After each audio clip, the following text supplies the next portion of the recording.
Bueno, pues estamos con Santo Tomás de Aquino, con su Suma contra Gentiles. Estamos en el libro segundo, capítulo 46. ¿Fue conveniente para la perfección del universo que hubiese criaturas intelectuales? Averiguada la causa de la diversidad de las cosas, continuaremos ahora hablando de las cosas ya distinguidas en cuanto se refiere a la fe, que es lo que en tercer lugar nos propusimos en el capítulo 5. Y primeramente demostraremos la conveniencia de que hubiese algunas criaturas intelectuales como ocupando el punto más alto de la perfección de las cosas, fundados en la máxima perfección que, por disposición divina, tienen las cosas creadas, cada una a su modo. Así pues, un efecto alcanza toda su perfección cuando retorna a su principio, de donde, al verificarse este retorno en el círculo y en el movimiento circular, el primero es la más perfecta de todas las figuras, y el segundo es el más perfecto movimiento. En consecuencia, para que el universo creado consiga su última perfección, precisa que todas y cada una de las criaturas retornen a su principio, cosa que se verifica en tanto que su existencia naturaleza, al ser en alguna manera perfectos, son portadores de la semejanza con él, como ocurre en todos los efectos que alcanzan la máxima perfección, cuando se asemejan lo más posible a la causa agente. Por ejemplo, la casa, cuanto más se asemeja al modelo, y el fuego como efecto, cuanto más se asemeja a su principio. Pues bien, siendo el entendimiento de Dios el principio de la producción de las criaturas, según se ha dicho antes en los capítulos 23 y 24, fue preciso, para que éstas alcanzasen su perfección, que hubiese algunas criaturas inteligentes. La perfección segunda de las cosas sobreañade algo a la primera, pero así como la existencia y la naturaleza de la cosa corresponde a la primera perfección, así su operación corresponde a la segunda.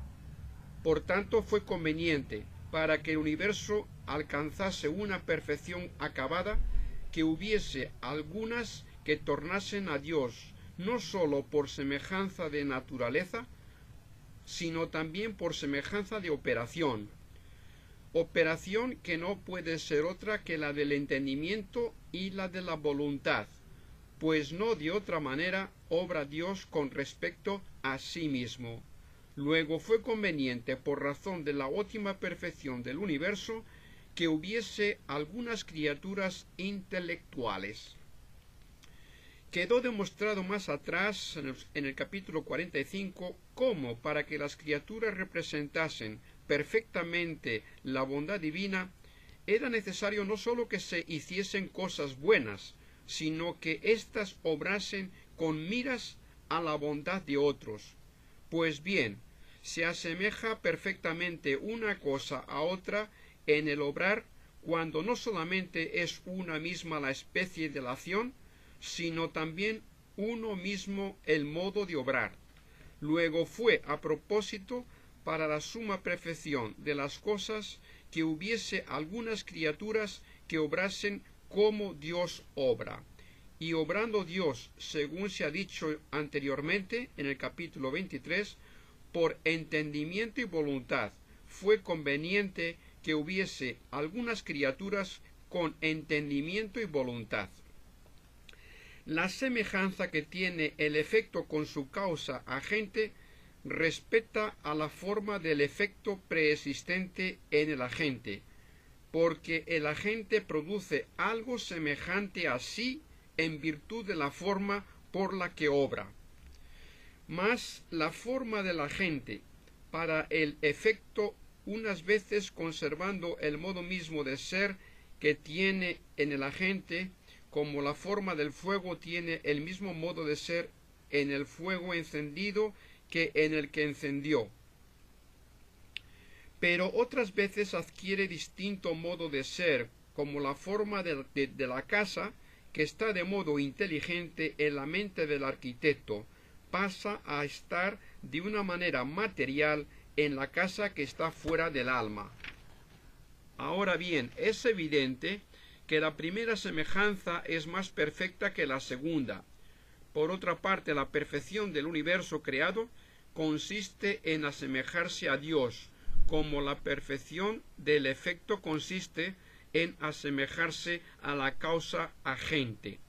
Luego, la suma perfección del universo exige no sólo la segunda clase de semejanza de la criatura a Dios, sino también la primera, en cuanto sea posible.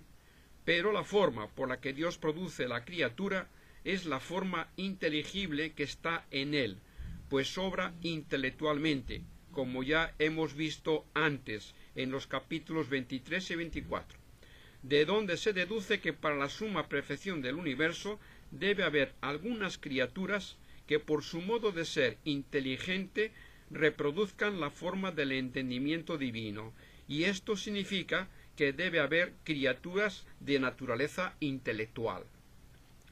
Solamente su bondad es lo que mueve a Dios a producir las criaturas, bondad que quiso comunicar a otras cosas en la medida de la semejanza que tienen con él, como ya hemos visto en el capítulo 74.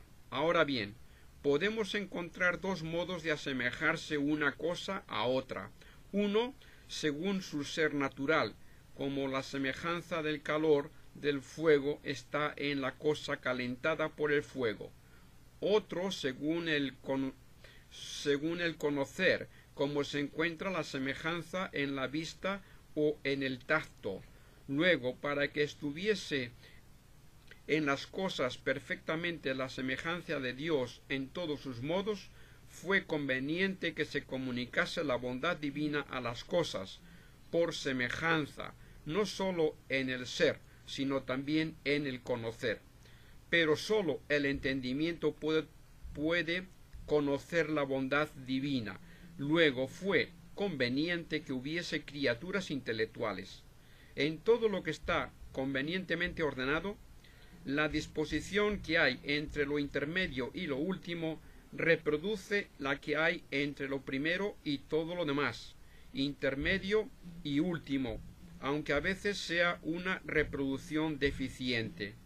Pero ya se ha demostrado en los capítulos 25, 31 y 54 que Dios comprende en sí todas las criaturas, cosa que se observa en las criaturas corporales, aunque de distinto modo, pues siempre sucede que el cuerpo superior comprende y contiene al inferior, aunque esto ocurre en cuanto a la cantidad extensiva, mientras al contrario, Dios contiene a todas las criaturas de un modo simple, no en la cantidad extensiva, pues para que ni siquiera faltase en las criaturas reproducción de esta manera de contener de Dios, fueron hechas las criaturas intelectuales, que contuviesen a las criaturas corporales, no en cantidad extensiva, sino simplemente por modo inteligible, porque lo que se entiende está en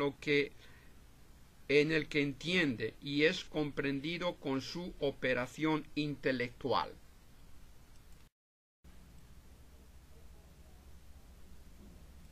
Bueno, pues estamos con Santo Tomás de Aquino, con su Suma contra Gentiles. Estamos en el libro primero, en el tomo primero, libro segundo, capítulo 47. Las sustancias intelectuales tienen voluntad. Es necesario que estas sustancias intelectuales tengan voluntad. En efecto, en todas las cosas está el apetito del bien por ser el bien, lo que todas las cosas apetecen, como enseñan los filósofos.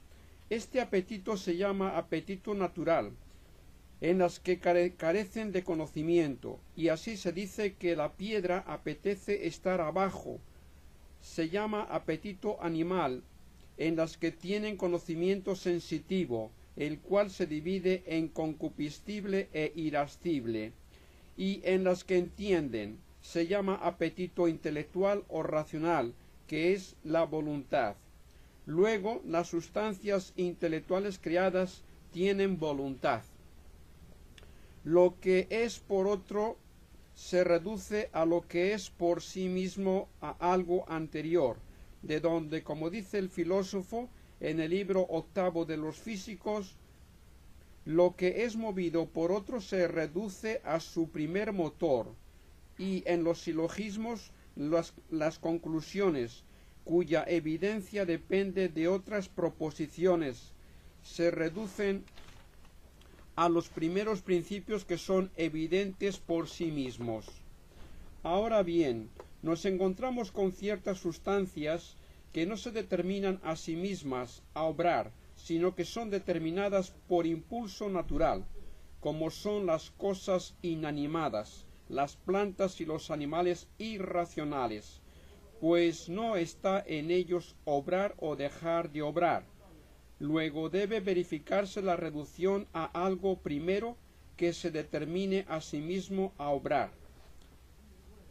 Lo primero en todo lo creado son las sustancias intelectuales, según ya se ha demostrado en el capítulo 46.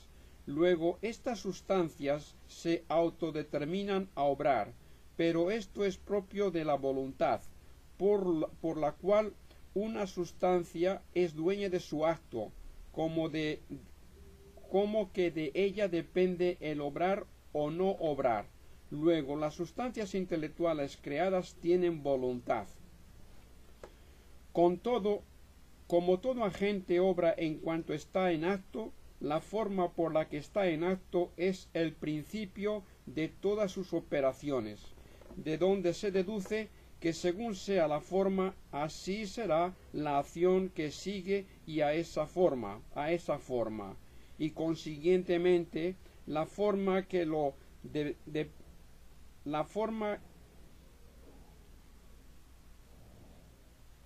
depende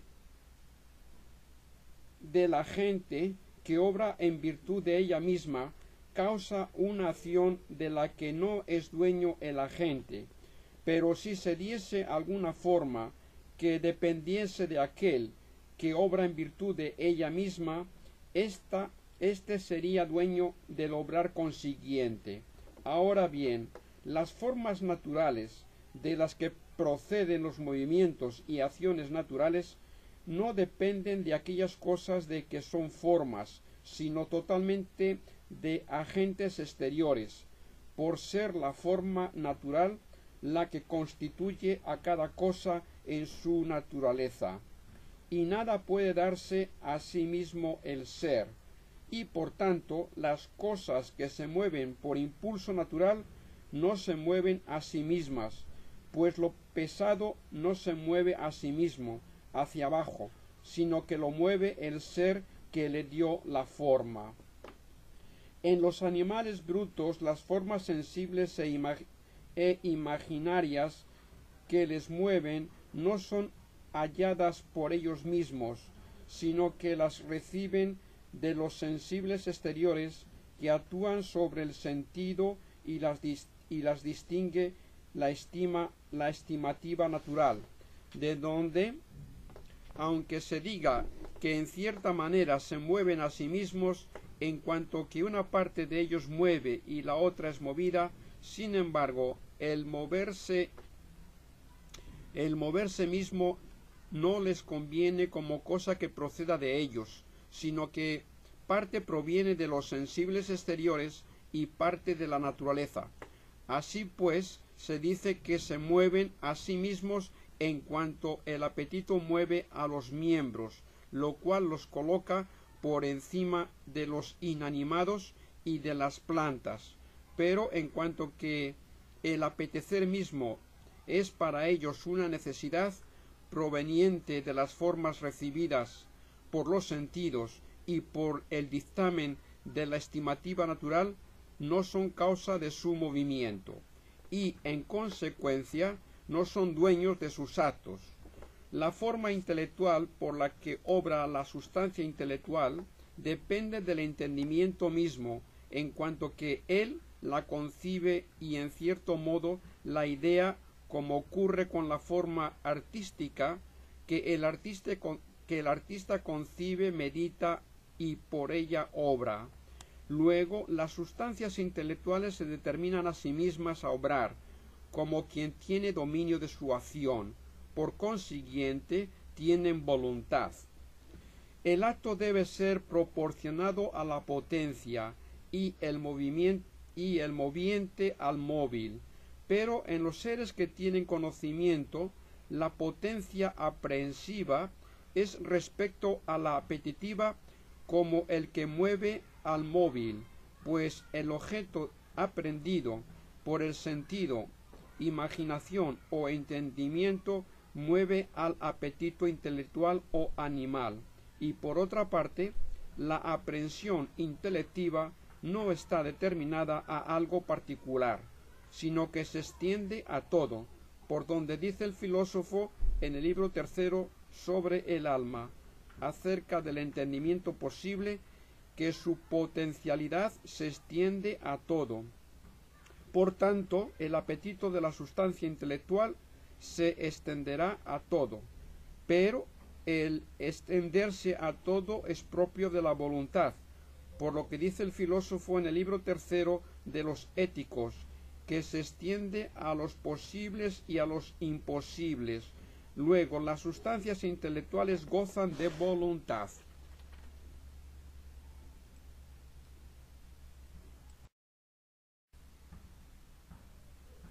Bueno, estamos con Santo Tomás de Aquino, con su Suma contra Gentiles, el tomo primero, segundo libro, capítulo 48.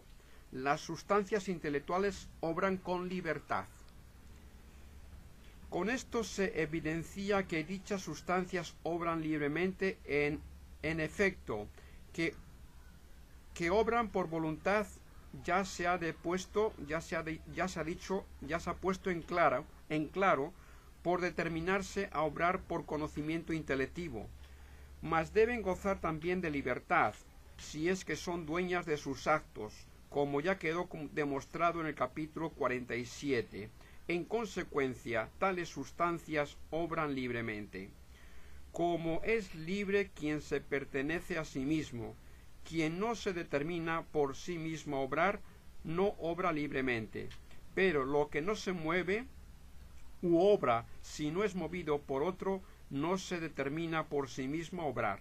Luego solamente las cosas que se mueven a sí mismas obran libremente. Y estas cosas son precisamente las que obran deliberadamente, porque en el que se mueve a sí mismo se encuentra parte que mueve y parte movida, y la parte que mueve es el apetito movido por el entendimiento, la imaginación o los sentidos, a los cuales pertenece deliberar, aunque de entre estos solamente juzgan libremente los que se mueven a sí mismos. Ahora bien, ninguna potencia capaz de enjuiciarse se mueve a juzgar sin antes volver sobre su acto, porque para que se mueva a juzgar es preciso que conozca su dictamen, cosa propia del entendimiento.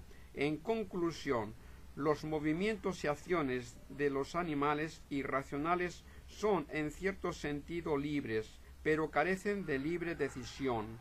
Los inanimados que se mueven solamente por otros no tienen acciones ni movimientos libres. Los intelectuales tienen libertad, no sólo de acción, sino de determinación, que es tener voluntad libre. La forma aprendida es principio de acción, en tanto que se aprende bajo la razón de bien o de conveniencia, pues la acción exterior en aquellos que se mueven a sí mismos procede del dictamen con que decide la bondad o conveniencia de algo por dicha forma. Luego, si el que decide se mueve a sí mismo a determinarse, es natural que ha de moverse a ello por una forma aprendida superior, que no puede ser otra que la misma razón de bondad y conveniencia que le permite juzgar acerca de cualquier bien o conveniencia determinados. Por tanto, solamente se mueven a sí mismas en sus determinaciones aquellas cosas que aprenden la razón general de bien y conveniencia, mas sólo las intelectuales son de esta condición. En consecuencia, sólo las intelectuales se mueven a sí mismas para obrar y para determinarse. Consiguientemente, sólo ellas son libres en determinarse, que es lo mismo que tener libre albedrío. Para que se diga a un concepto universal, para que se siga a un concepto universal un movimiento o una acción, es necesario que intermedie una aprehensión particular, puesto que el movimiento y la acción se verifican en lo particular, pero el entendimiento tiende naturalmente a la aprehensión de lo universal. Luego, para que de una aprehensión intelectual proceda un movimiento o acción cualquiera, es preciso que la concepción universal del entendimiento sea aplicada a lo particular. Mas el universal contiene en potencia muchos particulares, y por lo tanto la aplicación de la concepción intelectual puede ser a muchos y diversos casos particulares. Consiguientemente, el juicio práctico del entendimiento no está determinado a una cosa solamente. En consecuencia, todos los seres intelectuales tienen libre albedrío.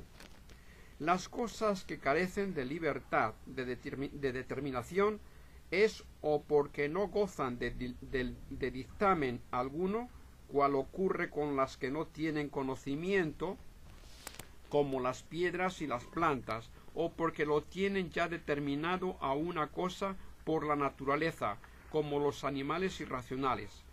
Por ejemplo, la oveja, y así ocurre a otros animales, juzga por instinto natural el lobo como algo nocivo para ella y en consecuencia huye de él. Así pues, los seres que gozan de juicio práctico no determinado por la naturaleza a una cosa tendrán libre albedrío. Tales son todos los que tienen entendimiento, pues el entendimiento no sólo aprende este bien o el otro, sino el mismo bien común, por donde como el entendimiento mueve a la voluntad en virtud de la forma aprendida, y por otra parte es ley universal que el que mueve y el movido hayan de ser proporcionados, la voluntad de la sustancia intelectual no estará determinada por la naturaleza, sino al bien común. Luego, todo lo que se ofrezca bajo razón de bien podrá ser término de la inclinación de la voluntad, sin que intervenga determinante natural alguno, contrario que lo prohíba. En conclusión, todos los seres intelectuales gozan de voluntad libre, proveniente del juicio del entendimiento.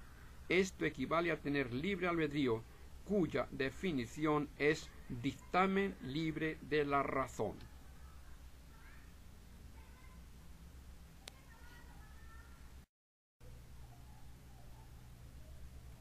Bueno, estamos con Santo Tomás de Aquino, con la Suma contra Gentiles, el tomo primero, libro segundo, capítulo 49. La sustancia intelectual no es cuerpo. Por lo dicho se demuestra que ninguna sustancia intelectual es cuerpo, pues la observación enseña que la mutua continencia de los cuerpos se funda en la mayor o menor cantidad de los mismos. De aquí, si un cuerpo contiene enteramente a otro, con todo lo que él mismo es, también contendrá una parte de aquel con una parte suya, con parte con parte mayor o menor según que sea de parte contenida mayor o menor. Pero el entendimiento no efectúa la comprensión intelectual en razón de alguna proporción cuantitativa, por entender y comprender con todo su ser el todo y la parte, lo más y lo menos en cantidad. Luego, ninguna sustancia inteligible es cuerpo. Ningún cuerpo puede recibir la forma sustancial de otro cuerpo si no es perdiendo por corrupción su forma propia. Pero el entendimiento no se corrompe al recibir las formas de todos los cuerpos, antes bien se perfecciona, pues entiende en tanto que tiene en sí las formas de los objetos que entiende. Luego, ninguna sustancia intelectual es cuerpo.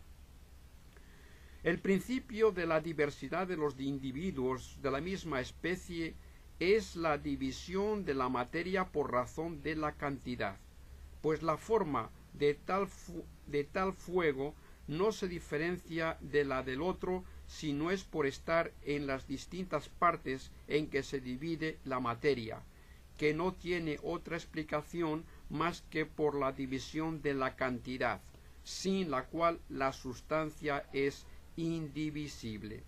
Pero lo que es recibido en un cuerpo es recibido atendiendo a la división de la cantidad. Luego, la forma no es recibida en el cuerpo, sino como individualizada. En consecuencia, si el entendimiento fuese cuerpo, no recibiría las formas inteligibles de las cosas, sino individualizadas. Y como el entendimiento entiende las cosas en virtud de las formas de las mismas que tiene en sí, no entendería lo universal, sino solamente lo particular, cosa evidentemente falsa. Por tanto, ningún entendimiento es cuerpo. Nada obra sino en conformidad con su especie, por ser la forma el principio de acción para todos. Dado pues que el entendimiento fuese cuerpo, su acción no excedería el orden de los cuerpos, pero esto es manifiestamente falso, porque entendemos muchas cosas que no son cuerpos, luego el entendimiento no es cuerpo. Si la sustancia inteligente es cuerpo, será un cuerpo finito o infinito. Ahora bien, es imposible que se dé un cuerpo infinito en acto, como se prueba en los físicos 1.3. Luego, supuesto que fuese cuerpo, tendría que ser un cuerpo finito. Pero esto también es imposible, porque en ningún cuerpo finito puede darse una potencia infinita, como se probó anteriormente en el capítulo 20. Y la potencia del entendimiento tiene en cierto modo una potencia infinita para entender, pues entiende indefinidamente el aumento de los números, lo mismo que las figuras y proporciones, y conoce también lo universal, que es de ámbito virtualmente infinito, por contener un número potencialmente infinito de individuos. Luego el entendimiento no es cuerpo. Es imposible que dos cuerpos se contengan mutuamente por exceder el continente al contenido, mientras que dos entendimientos se contienen y comprenden mutuamente al entender el uno al otro. Por lo tanto, el entendimiento no puede ser cuerpo. Ninguna acción de cuerpo alguno vuelve sobre el agente, pues está demostrado en los físicos 1.8 que ningún cuerpo se mueve a sí mismo, si no es parcialmente, de manera que una de sus partes mueve y la otra es movida. Mas el entendimiento vuelve sobre sí mismo, pues se entiende no sólo parte de sí mismo, sino todo lo que es. luego no es cuerpo. El acto del cuerpo no termina en la acción, ni el movimiento en el movimiento, como se prueba en los Físicos 1.5. Pero la acción de la sustancia inteligente puede terminar en las acciones, en la acción misma, pues lo mismo que el entendimiento entiende una cosa, también entiende que entiende, y así indefinidamente. Luego la sustancia inteligente no es cuerpo. De aquí que la Sagrada Escritura llame espíritus a las sustancias intelectuales, expresión con que acostumbró llamar a Dios incorpóreo, según aquello de San Juan: Dios es espíritu, y en el libro de la sabiduría se dice: hay en ella, en la sabiduría divina, un espíritu de inteligencia que percibe todos los espíritus inteligibles. Por otra parte, esto excluye el error de los antiguos naturalistas, que afirmaban que no había más sustancias que las corpóreas, de donde concluían que el alma era cuerpo, fuego, aire, agua o algo parecido, opinión que forcejearon por introducir algunos en la fe cristiana, diciendo que el alma era un cuerpo modelado, como cuerpo figurado exteriormente.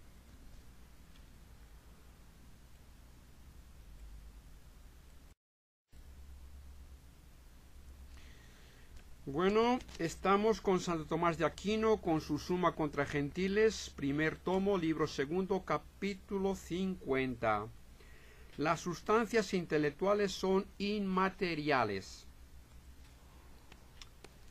Por esto, pues, se manifiesta que las sustancias intelectuales son inmateriales. Todo compuesto de materia y forma es cuerpo, pues la materia no reviste diversas formas, sino en razón de sus diversas partes, ya que tal diversidad de partes no podría hallarse en la materia si ésta no fuera divisible en virtud de las dimensiones que le son inherentes, porque suprimida la cantidad, la sustancia resta indivisible. Si pues, como queda demostrado, capítulo precedente, ninguna sustancia inteligente es cuerpo, ninguna en consecuencia estará compuesta de materia y forma. Así como el hombre no existe sin tal hombre, tampoco la materia sin tal materia. Luego todo ser subsistente compuesto de materia y forma está integrado por una materia y una forma individualizadas. Sin embargo, el entendimiento no puede estar compuesto de materia y forma individualizadas, porque las especies de las cosas cognoscibles en tanto se hacen actualmente inteligibles en cuanto son abstraídas de la materia individualizada, y una vez son actualmente inteligibles, hácense una sola cosa con el entendimiento. Luego el entendimiento debe independizarse de la materia individual. En consecuencia, la sustancia intelectual no está compuesta de materia y forma. La acción de un compuesto de materia y forma no es sólo de la forma ni sólo de la materia, sino del compuesto. Pero como la acción se atribuye al ser y el ser del compuesto es por la forma, luego ella obra. Si pues la sustancia intelectual estuviese compuesta de materia y forma, el entender se atribuiría al compuesto. Por otra parte, el acto termina en algo semejante a la gente. Por eso un compuesto generador no engendra una forma, sino otro compuesto. Por consiguiente, si el entender fuera acción del compuesto, éste entendería no la forma ni la materia, sino sólo el compuesto. Tal falsedad es evidente. Luego, la sustancia intelectual no está compuesta de materia y forma. Las formas de las cosas sensibles tienen en la inteligencia un modo más perfecto de existir que en las mismas cosas sensibles, pues son más simples y se aplican a mayor número de seres. Así la inteligencia, mediante la sola forma del hombre, conoce todos los hombres. Ahora bien, la forma que existe en la materia de un modo perfecto hace al ser actualmente tal, por ejemplo, fuego o colorado. Si por el contrario no le da tal determinación, es por hallarse de modo imperfecto, como está la forma del calor en el aire transmisor y la potencia del primer agente en su instrumento. Si pues el entendimiento estuviese compuesto de materia y forma, las formas de las cosas conocibles harían que el entendimiento tuviese actualmente la misma naturaleza que aquello que conoce. De esto deriva el error de Empedocles, quien decía que el alma conoce el fuego mediante el fuego y la tierra mediante la tierra, y así todo lo demás. Como tal inconveniente es manifiesto, síguese pues que la sustancia inteligente no está compuesta de materia y forma. Todo lo que está en otro se ajusta a su modo de ser.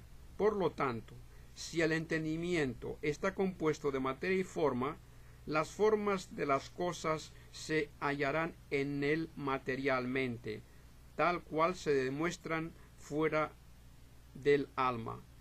Y como fuera del alma no son actualmente inteligibles, tampoco lo serán estando en el entendimiento. Las formas de los contrarios, según el ser que tienen en la materia, son contrarias, por eso se repelen mutuamente. Mas tal como existen en el entendimiento, no son contrarias, pues un contrario es la razón inteligible del otro, ya que uno se conoce por el otro. No existen pues materialmente en el entendimiento. Luego el entendimiento no está compuesto de materia y forma. La materia no recibe forma alguna si no es por movimiento o mutación. Es así que el entendimiento no se mueve por el hecho de recibir formas, antes bien, en reposo más se perfecciona y mejor entiende, puesto que el movimiento dificultale para entender. Luego, las formas no se reciben en el entendimiento como en la materia o en cosa material, lo cual demuestra que las sustancias inteligentes son inmateriales y a la vez incorpóreas. De ahí que Dionisio dice: por irradiación de la bondad divina subsistieron todas las sustancias intelectuales, las cuales se conciben como incorpóreas e inmateriales.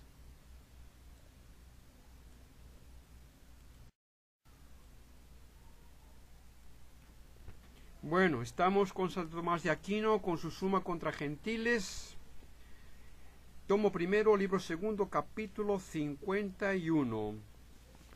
La sustancia intelectual no es forma material. Demuéstrase por las mismas razones que las naturalezas intelectuales son formas subsistentes y no existen en la materia, como si de ésta dependieran en cuanto al ser. Porque las formas que, en cuanto al existir, dependen de la materia, no tienen ellas solas propiamente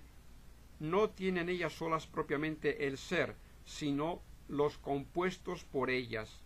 Luego, si las naturalezas intelectuales fueran formas como éstas, tendrían ser material, cual si estuvieran compuestas de materia y forma.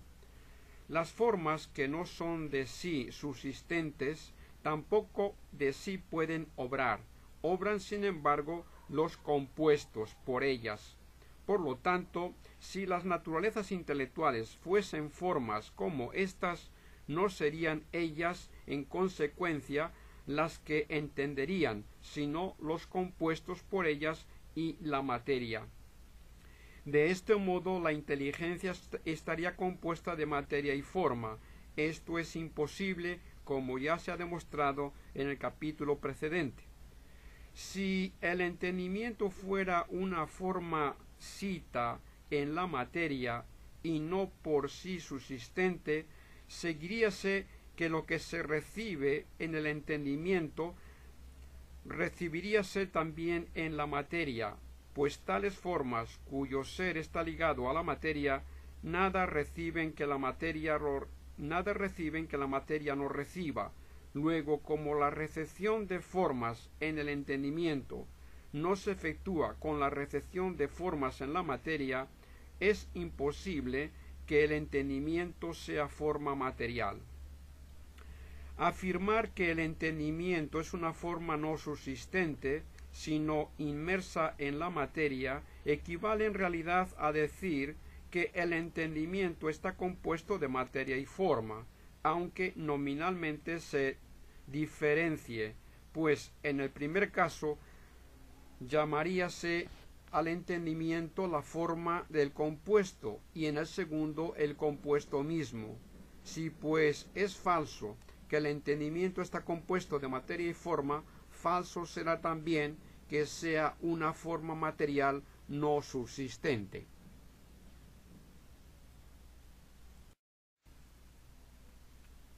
Bueno, seguimos con Santo Tomás de Aquino, tomo primero, libro segundo, capítulo 52. En las sustancias intelectuales creadas son distintas la esencia y la existencia. Aunque las sustancias espirituales no son corpóreas, ni están compuestas de materia y forma, ni existen en la materia como formas materiales, no por ello se ha de pensar que se adecúen a la simplicidad divina, pues hay en ellas cierta composición resultante de la diferencia entre su existencia y su esencia. Si un ser es subsistente, nada se puede añadir que no sea su propia esencia, porque incluso en aquellas cosas que no son subsistentes, lo que en ellas se da y no pertenece a la esencia está ciertamente unido a ellas, pero no forma una sola cosa con su esencia, sino accidentalmente, en cuanto es un solo sujeto el que tiene la esencia y lo que hay además de ella.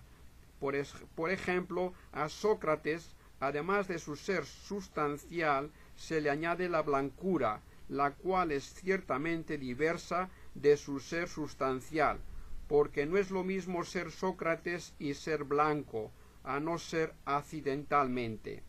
Luego, si la esencia no estuviese en sujeto alguno, no habría modo de unirle lo que es aparte de la misma, pues el ser en cuanto tal no admite diversidad. Puede, sin embargo, distinguirse por algo sobreañadido. Así, el ser de la piedra difiere del ser del hombre. Por lo tanto, lo que es por sí subsistente no puede ser sino uno. Demostróse ya que Dios es su ser subsistente. En consecuencia, nada fuera de él puede ser su esencia. Conviene pues que en toda sustancia existente, excluido Dios, una cosa sea la esencia y otra la existencia. La naturaleza común, considerada en abstracto, no puede ser más que una, aunque pueden hallarse muchos que tengan dicha naturaleza. Pues si la naturaleza animal subsistiera absolutamente separada,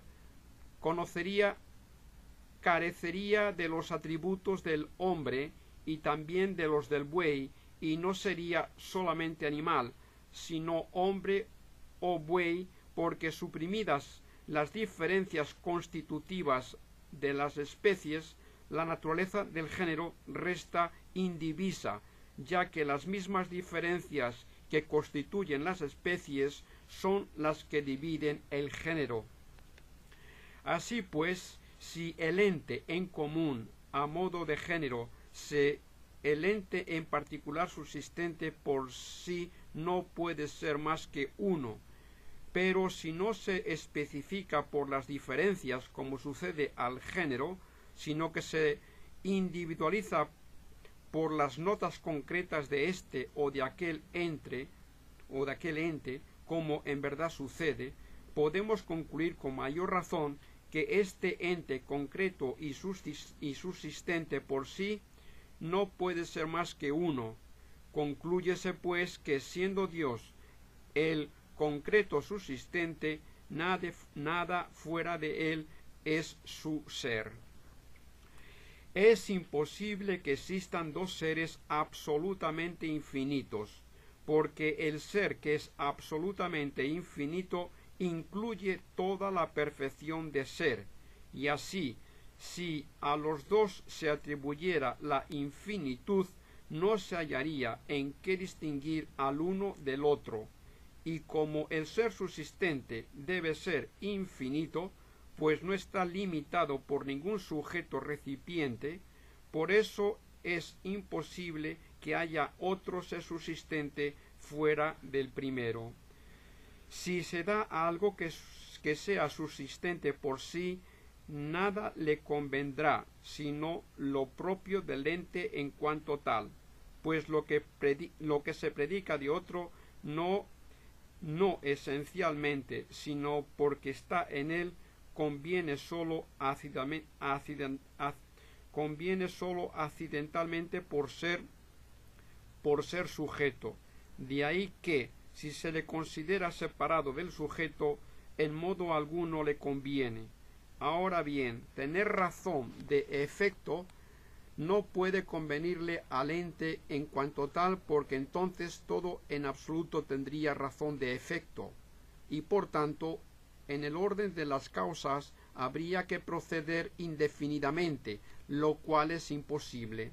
Luego el ente subsistente no puede tener razón de efecto, y consiguientemente en ningún efecto se identifican esencia y existencia. La sustancia de cada cosa está insertado en ella y no le viene de otro. Así, ser actualmente luminoso no es de la sustancia del aire, porque lo recibe de otro. Es así que toda cosa creada recibe el ser de otro, pues de lo contrario no sería causada. Luego, en ninguna sustancia creada se identifican la existencia y la esencia.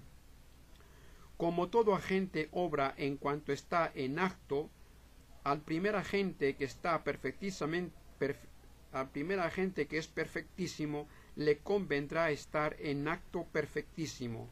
Una cosa está más perfectamente en acto cuando tal acto está más próximo al fin de la generación, porque en todo tránsito de potencia al acto, el acto es temporalmente posterior a la potencia.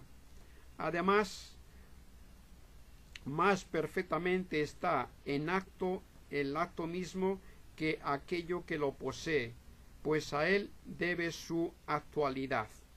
Supuesto esto y constando por lo dicho anteriormente en el capítulo 13, que sólo Dios es el primer agente, dedúcese que sólo a él conviene estar en acto perfectísimo, es decir, ser acto perfectísimo. Él es, pues, el ser en quien termina toda generación y todo movimiento, pues tanto la forma como el acto están en potencia mientras no reciben el ser. Luego únicamente a Dios le pertenece ser su existencia, como únicamente le pertenece ser el primer agente. Además, la existencia conviénele al primer agente en virtud de su propia naturaleza, pues el ser de Dios es su sustancia, como ya se ha demostrado en el capítulo 22.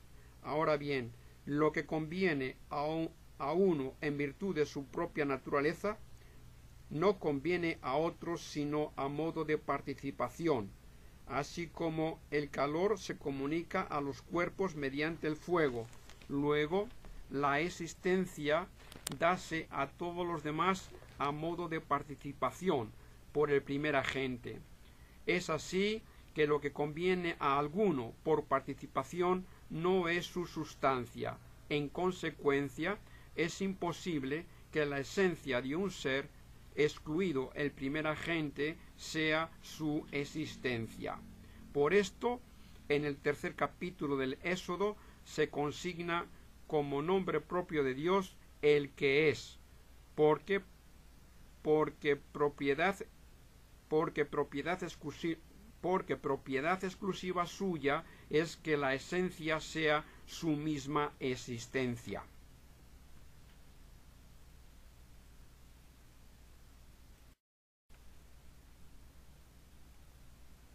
Bueno, estamos con Santo Tomás de Aquino, con su Suma contra Gentiles, en el primer tomo, libro segundo, capítulo 53.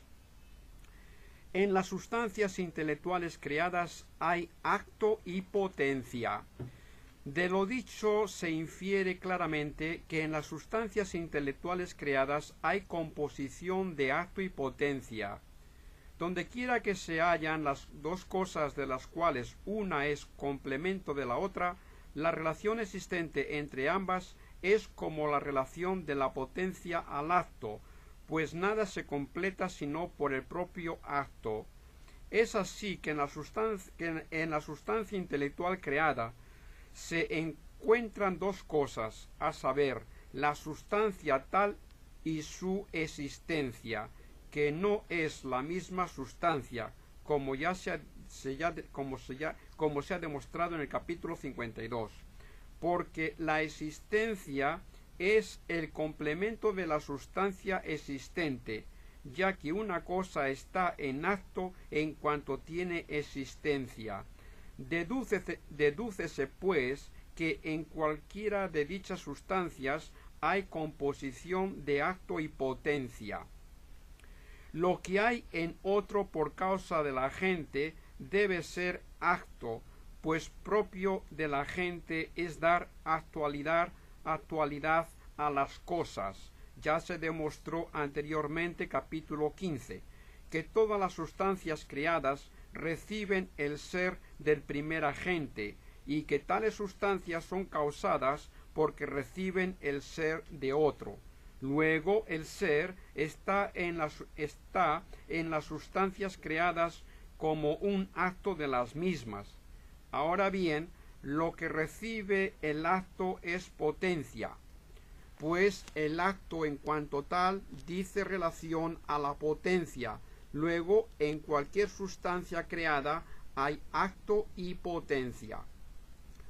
Todo lo que participa de algo se compara a aquel de quien participa como la potencia al acto, pues por aquello que participa hácese el participante actualmente tal, como ya se demostró anteriormente en el capítulo 15, que Dios es esencialmente ser y que todo lo demás participa el ser. Síguese pues que toda sustancia creada se compara a su propio ser como la potencia al acto. La semejanza de una cosa con su causa agente se realiza mediante el acto, pues el agente produce un semejante a sí en cuanto está en acto. Es así que la semejanza de cualquier sustancia creada con Dios es mediante el ser, como arriba se demostró, capítulo 6. Luego, comparativamente, para todas las sustancias criadas, el ser es su acto, y de esto se sigue que en toda sustancia creada hay composición de acto y potencia.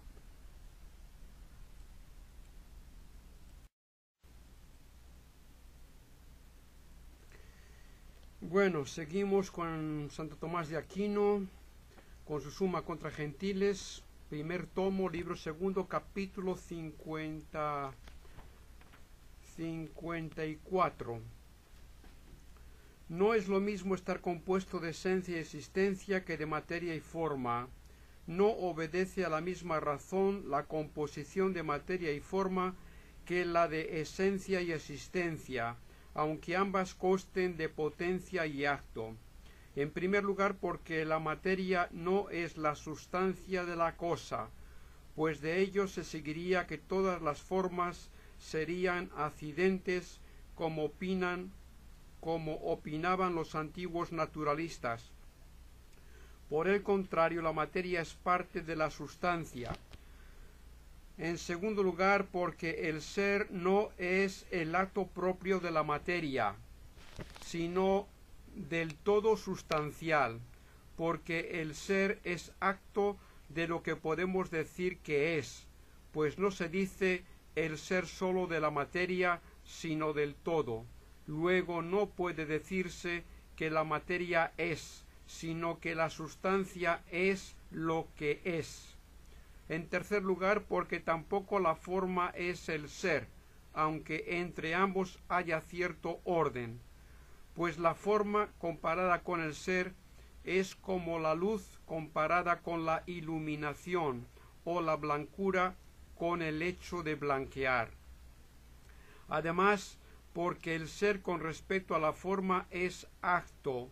Por eso, en los compuestos de materia y forma, la forma es el principio del ser, porque es el complemento de la sustancia, cuyo acto es el ser. Así, la difanidad es para el aire el principio de lucir, porque le hace sujeto propio de la luz. Luego, en los compuestos de materia y forma, ni la materia ni la forma separadamente pueden significar lo que existe, ni tampoco el ser. Sin embargo, puede decirse que la forma es aquello por lo que es una cosa, puesto que es el principio del ser, y la sustancia toda lo que es, y el ser lo que hace que una sustancia se denomine ente. Pero en las sustancias intelectuales que no están compuestas de materia y forma, como ya se probó en los capítulos 50 y 51, y cuya forma es sustancia subsistente, la forma es lo que es, y es el ser, su acto, y por lo que es, la sustancia intelectual. De ahí que en ellas hay sola composición de acto y potencia, o sea, de sustancia y de ser, llamada por algunos composición de lo que es y ser, o de lo que es y por lo que es la sustancia. Sin embargo, en las sustancias compuestas de materia y forma hay una doble composición de acto y potencia. La primera, de la misma sustancia que está compuesta de materia y forma. La segunda, de la sustancia ya compuesta y del ser, la cual puede también llamarse composición de lo que es y ser, o de lo que es y por lo que es la sustancia. Esto pues manifiesta que la composición de acto y potencia comprende más que la composición de materia y forma. Luego la materia y la forma dividen la sustancia natural, mientras que la potencia y el acto dividen al ser común, y por esto cuanto se deriva de la división de potencia y acto en cuanto tales es común a las sustancias materiales e inmateriales creadas, como recibir o ser recibido, perfeccionar o ser perfeccionado. Por el contrario, cuanto es propio de la materia y de la forma en cuanto tales, como ser engendrado y corromperse y otras cosas parecidas, esto es exclusivo de las sustancias materiales y en modo alguno conviene a las sustancias inmateriales creadas.